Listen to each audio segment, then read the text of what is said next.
any of these fans or MATPAT has figured it all out. Actually, one person did. One person One person, did. and it got 2 likes. Wow. If you can find that. So someone out there has got it. Yeah, one person got it. People genuinely thought it was real footage, and they thought these were like Joe Biden's human trafficking tunnels. Yeah. Under a mountain. From the beginning, I had like a very specific timeline that this whole story abides by. The film as well, that fits into it. I would never set up a mystery not knowing the answers myself. Is there food? How do you define food? On the scale between soup and table, like how close to table are you able to get? These responses scare me more than the backrooms. This adds such a layer to it.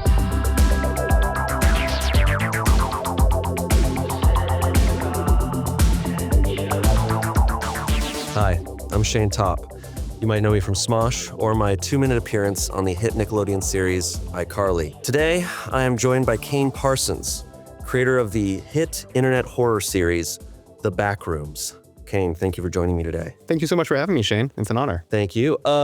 So what is The Backrooms and how did you popularize it? So the Backrooms originated essentially as sort of the combination of 2 4chan posts. Initially, there was this image that was posted to the board that we've since discovered was taken at a shop in Wisconsin, but that was paired by another user with a caption basically outlining the concept of if you no-clip, which is a video game or just like a computer design term, out of reality in the wrong places, you'll end up in the backrooms, which is just these infinite, dingy, yellow office spaces. It's kind of like if life is a simulation. Yeah, like clipping out of the simulation. Yeah, it definitely implies that. It implies a sort of gaminess to it, but just kind of like what's lurking underneath our urban reality. But you then made a series on it.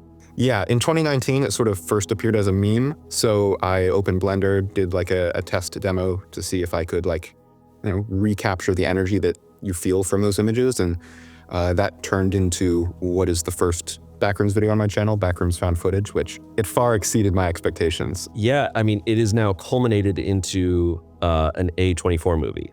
Yes, that is correct. Be directing. Which is still very strange to think about, even though it's been about 2 years. That's pretty incredible, man. Yeah, no, it still feels unreal. It's just been great. They've done nothing but really just support the vision that I've tried to put forward with this, and they're definitely trying to just replicate what happened on YouTube. That one video you made caused such a stir, was such a big hit. It caused such a surgence of backroom stuff and a lot of response. And you're aware that Smosh even made a sketch. I am aware. Based on your Backrooms video. Yes, I am. I told you. Very honored. Yeah, I told you I saw that video and I, for like a year, was pitching like a sketch based off of it. I was like, it'd be so funny if we go all in, we do it, we make it creepy, but it's a little funny, but I'm proud of it. But I hope it showed. I'm such a huge fan. I truly, truly do appreciate it. Well, let's get into some assumptions. All right. Here. You're sick of being known only as the Backrooms guy. I wouldn't say sick because I'm very grateful for everything that has come from this. However, I'm not at all looking to make Backrooms just my one life project. I want to think that I'm moving towards a better version of what I'm doing now, always. But as long as people are seeing the stuff, I don't really matter too much. It's mostly the work that I care about. Okay, I didn't write this assumption, so this is not coming from me. No, that's fine.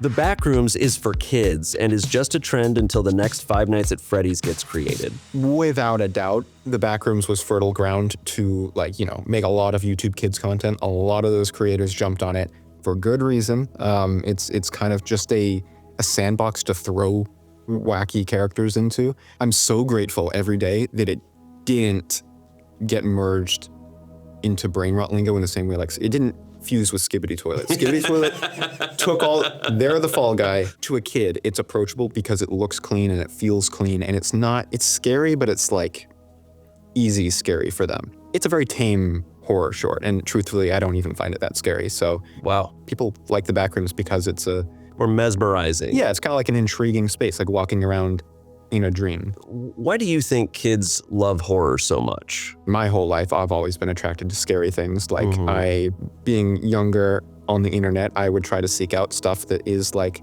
a video pops up. It's clearly scary. Do I click? There's just like kind of an urge, whether or not it's like morbid curiosity, even if the stuff technically isn't that morbid. I think it's just again, it's just like typical human fascination with taboo subjects. But if you're a kid, that threshold is so much wider. So, I mean, like a film theory, Five Nights at Freddy's video seems very, if you're like 7, ooh, I don't know, I'm probably not supposed to be watching that. That's pretty scary, man. What it reminds me of, I mean, it's similar to creepypasta, where it's this kind of interactive feature that I feel like kids love to discuss with each other and be like the ones who are figuring it out. You know, it's like it kind of is this medium in which they can communicate with each other and be part of this story sort of thing. Like, I remember when I was a kid, it was still more like kind of more so urban legends in your own school or your own neighborhood, and you would talk about things.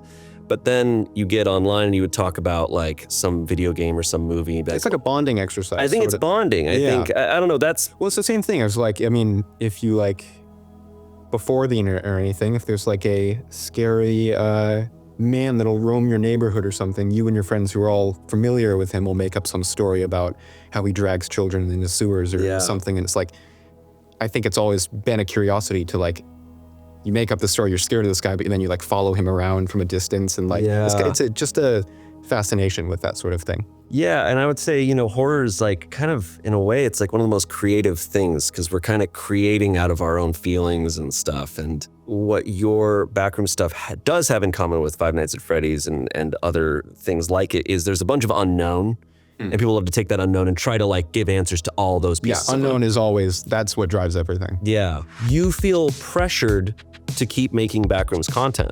A bit, but not really, because from the beginning I had like a very specific timeline that this whole story abides by. The film as well, that fits into it.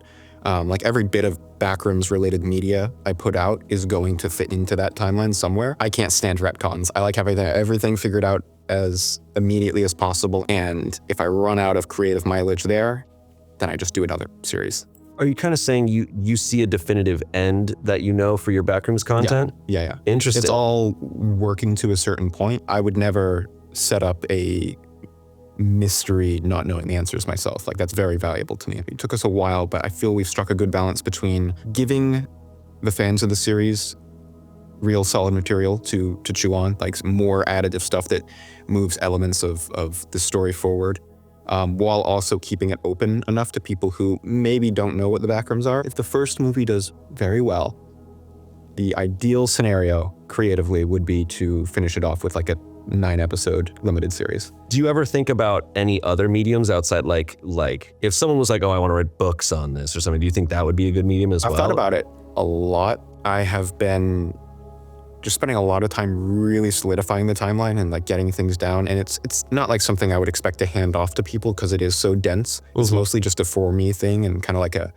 big personal Wikipedia for the story and everything. Are you talking like hundreds of pages of I think it's information? Like 71 or something. Wow. It kind of helps by being forced to put them on paper somewhere. It helps me just find the characters as I'm going through that process. I mean, it really helps lock it in.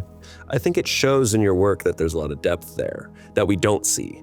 So like, even if it's just a video where, you know, someone's going through a hallway and there's some writing on the walls, I feel like it comes through that there are more details that we don't know about. And I think that's part of the eeriness to a lot of what you make. Yeah, I always try to take a less is more approach with that. Like, always feel like there's a lot there, but we're only getting to see a small part of it. The constant theory crafting by fans is a major part of why the Backrooms is still popular. I think it's always lent itself to to that crowd of people who do theorize. I mean, I grew up watching various channels that cover ARGs, web series, just strange internet rabbit holes. And really, I kind of made it with the hope, like the dream scenario was to have a channel cover my stuff and talk about it and like theorize on it. Like that was kind of the dream goal. So it definitely brings in that crowd. And it's nice to know that like there's, not always, but I mean, there's a significant group of people out there who will wait 3 years on a film or on the next episode of a video just because, I mean, honestly, that's how long it's starting to take on some of these projects. You're annoyed by all of the Backrooms memes. I haven't actually seen that many. So no, I'm not. I haven't seen one. I don't know if I've seen a Backrooms meme. Well, I would consider it started as a meme. I guess a scary meme. I've never thought about scary memes. I don't know. It connects with people in a vague way, and that's what I like about the concept, and that's kind of what I like to seek out with other projects, things that are on your periphery, that you're vaguely aware of, but have maybe never talked to people about or really thought about too critically. But it's always there. So when someone does sort of materialize it into something, you have a pre-built connection with it. The backrooms got ruined by the life forms. The real horror is the unknown. Well, yeah, obviously. No. With my work, that's a criticism that I see semi-often, which I think is mostly, I don't want to say it's like unfounded. However, I mean, within my body of work, the emphasis, if you've watched it, it's not really on the life forms or anything. It's mainly just the first short that has it in the thumbnail, and that kind of just instills the idea, okay, this is all just monster horror, right? When really the majority is not that. Fans of the concept, after I put out the first short, created the surge, the easy, obvious thing to do is put a monster in there. So the majority of Backrooms material has a monster, but mine doesn't really focus on that too much. Because I've watched most of your content, and there's meaning to every single piece of furniture and every item in your videos, including, there was one that really stood out to me was the cardboard cutout of a caveman. I thought that was very interesting, just sitting right in the middle of a room.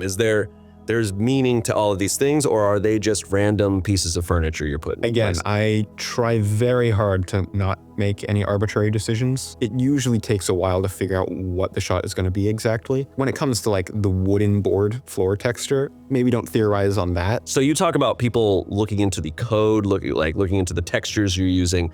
There's a lot of theories I've even seen in the comments of your videos. People have tons of theories about stuff, including MATPAT, who's made many theories. Any of these fans or MATPAT has figured it all out? No. I mean, are they close? Have they gotten close at all? I mean, there are things you can, like elements have been gotten correct. If I can be completely blunt, I feel that the film theory interpretation is fairly off. Okay. I don't like view all of this religiously, but I do like sort of taking some time to just see where everyone's at, thinking about it. And I don't think it's possible to know exactly where things are going because there's components that haven't been shown yet. Yeah. But I think there are a few people, surprisingly, like maybe there's been a few comments with very few likes and stuff that have gotten it more than anyone else. Interesting. Yet. Oh, actually one person did. One person did. And it got 2 likes. Wow. So if you can find that. So someone out there has got it. Yeah, one person got it. That's awesome. I gotta say, I'm jealous of your fan base, putting a ton of work into theorizing about the content you're making. Our fan base loves to theorize a lot about our own personal relationships and personal life sometimes. That's great. Yeah, it doesn't probably help that they theorized for years on me and my coworker's relationship, and then we did get married. So because of that. Because of them. Yeah, we had to. We have to prove their theory to be true. I saw on the comments on your oldest view series, people had so many theories. They were breaking it down, paragraphs of people talking about. That was, yeah, definitely what they think my it was. most creative and rewarding project ever.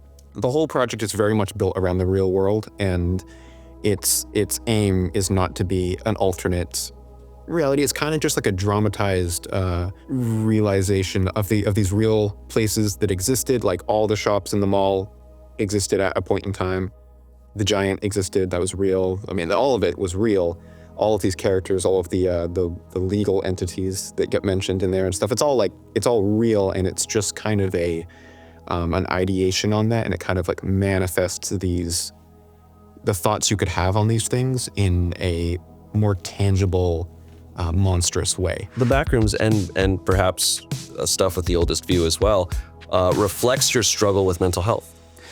I wouldn't say that. I would consider myself to be, I don't know if it's a luck-based thing, but I don't particularly struggle with mental health much. I have been experiencing, I'm not diagnosed on this, but like sort of chronic stress. I think that's for sure something that I do have going on, but for sure all of these projects come from the exploration of just existential thinking that like sort of like, bores holes in me pretty intensely. I mean, I mentioned with Anthony, like got a big fear of death and not like a tangible thing, not like I'm afraid a bus is gonna hit me when I go outside, but just more of like these things like not existing forever and not having awareness of your... You're scared of the unknown. Well, yeah, it's the unknown aspect. Interesting. But yeah, like, that's just an example of like, they dictate my life in the sense that they produce such great emotion that I want to try to just explore those feelings in a more literal way. Yeah. It consumes all my time. I think about these things for hours and hours and hours a day. It really is my whole world, between research, the technical process of making these things, and then just brainstorming and thinking, like spend hours just thinking, pacing and thinking. Yeah, I really don't have many complaints. I think I like being part of the machine. Okay. All right. I think that goes into our next assumption pretty well. You could upload more or have more of a break, but you refuse to work with a team. I don't refuse to work with the team. I have just not assembled a team yet. Okay. I have not done that. And it's one of those things where these projects are all coming from such a personal place that creatively it's hard to part with that. Yeah. And getting a team wouldn't be that. If I were to have a team, I would ideally be seeking out more technical roles. Sure. Someone to help you build out an entire mall. Which I did. Thank you, Corrupt, for that. Big shout out to Corrupt, a user who, on the Discord server that I'm not too active on, but my fans have a server, and there are a lot of talented artists on there who are sort of doing things in a similar way as to how I do them, and that's led to me sort of crossing paths with a few of them on some projects, and it's really neat. What you can do with technology now it's not easy, but it's easier than it's ever been. If you have any interest, I really can't stress it enough. Try Blender. There's a lot of student licenses out there. If you are a student, that's been a big help. That's great advice. Your YouTube uploads are now limited due to studio contracts. No, that is not correct. That was the thinking for a little while, because I didn't post Backrooms really at all since the film deal got announced in February 2023. There were no more Backrooms uploads until just quite recently. But while there was some like negotiation stuff that had to take place, just with like tweaking a few things with the contract, there was never any opposition to it. It's mostly just like legal minutia we had to square out, and now it's just fine. They're not interested in standing in the way of that, because it's all all the producers they just like seeing the YouTube series still exist, and if I want to do more with it, that's cool. And it's mostly just been like a personal choice to not post too much Backrooms. And as for the other stuff, everything else is kind of just still within my control. You're sick of people focusing on your age. At this point, it's great because I'm getting old enough now. I'm 19 now, not 16. Despite the last thumbnail saying viral at 16, I have not lived that down. That is still very much a joke in my community of like, wow, I can't believe Kane created this at only 3 years old, and all that. I mean, I don't think about it too much. I mean, it doesn't impact my experience. I work full-time. I don't think about my place in time in that regard too much. Like, I mean, I got things that you typically attribute to someone who's been working for longer earlier, but I'm not under some like impression that that's specifically strictly due to hard work. I'm sure there's a good amount of luck in that. I mean, just algorithmic, just the way that first video took off I don't know how that happened. I mean, I guess that's the nature of YouTube. Nobody really knows how anything takes off. The ASYNC, the fictional group that studies the backrooms, is based on real government organizations. Well, yes, I do a lot of research into that. One thing I found is that there's always been, and this makes sense why people would group it with this, but it's always been grouped with like the SCP Foundation and right. sort of, the idea of this sort of militarized research group that has like a giant, big, evil building and like basements with all these anomalies in it and all these things. But that's never really been the idea. With ASYNC, I've always thought of it more as like, rather than that, it's kind of framed more like a dentist office, like in terms of atmosphere that comes into contact with the backrooms, and it's kind of, we're seeing their process of sort of upscaling and merging with an actual government agency, and seeing how they're changing their protocols, who's coming in, who's leaving, how things are evolving as they sort of dissolve into the Department of Energy over a period of time, and some other people who may show up. But that's one of the things that's kind of one of the main things I'm excited about with this project, which hasn't shown up too much in the series yet, but okay. That's one of the main focuses. The Backrooms is influenced by found footage horror films. Yes, it is subconsciously. I watched Blair Witch when I was like 10 once. Consciously, no, I'm not drawing from too much.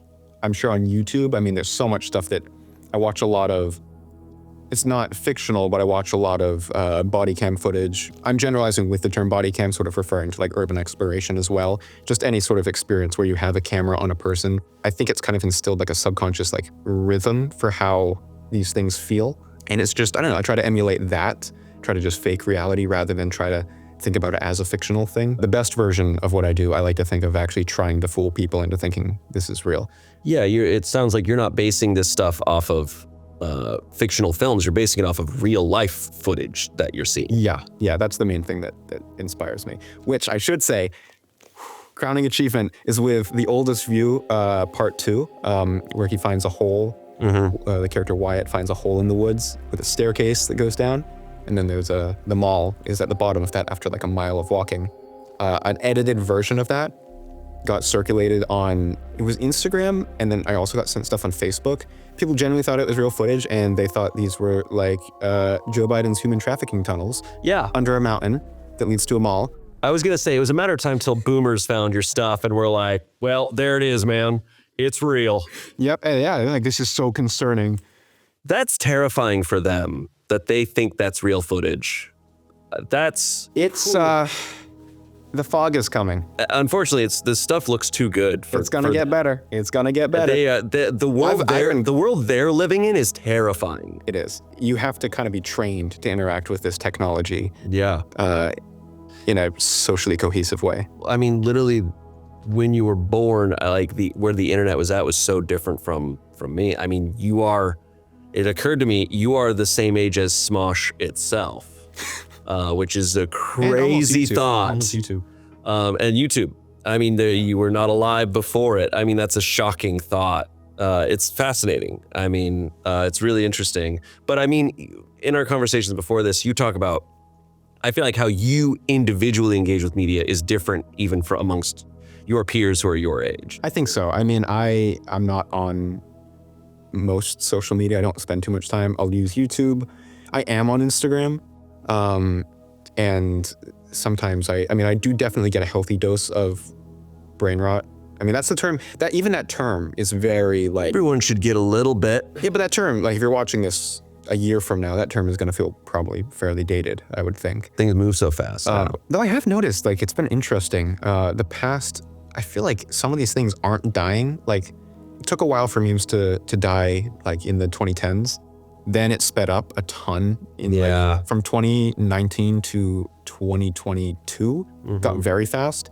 I feel like I've been hearing about Skibbity Toilet for like over a year now, and that doesn't usually happen. Like saying what the Sigma has become a thing that like, I know people, myself included unfortunately once or twice, upon stubbing your toe or something, actually say that. So it's crazy. Like, it's really bad.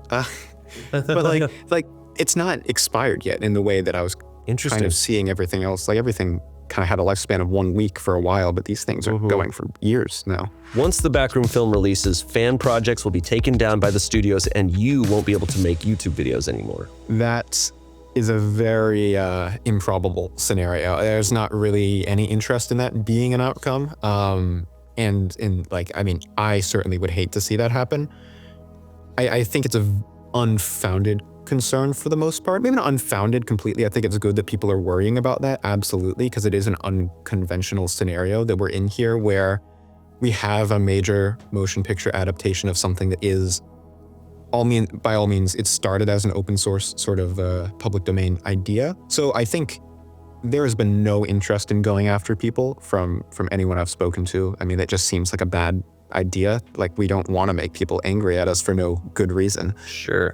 Seems like it spreads its popularity. I mean, they're letting me make stuff now after the film. There's not really any reason why I couldn't continue that. It's hard to explain the full Backrooms universe to the studios, which also has me thinking, have you explained your entire Backrooms lore to anyone? Okay, so it is very difficult to do that. I mean, you can give concise versions for sure, but I mean, the studio is not one person. The studio is a bunch of people, and it's mostly the production companies that I've interfaced with so far. the person who would be most concerned with that would be like any writer we're working with. So it's like, it's a big deal to me, but this person has other projects they're working on, and it's not as relevant to them. And so it's good to, I find it's healthy to try to keep myself in line and only target what's going to be specifically needed for like this film. But have you had to explain what no clipping is? Oh yeah, that's like the most basic level of things. That would be in the initial pitch to A24 and everything. Like the basic, like, what is the backrooms?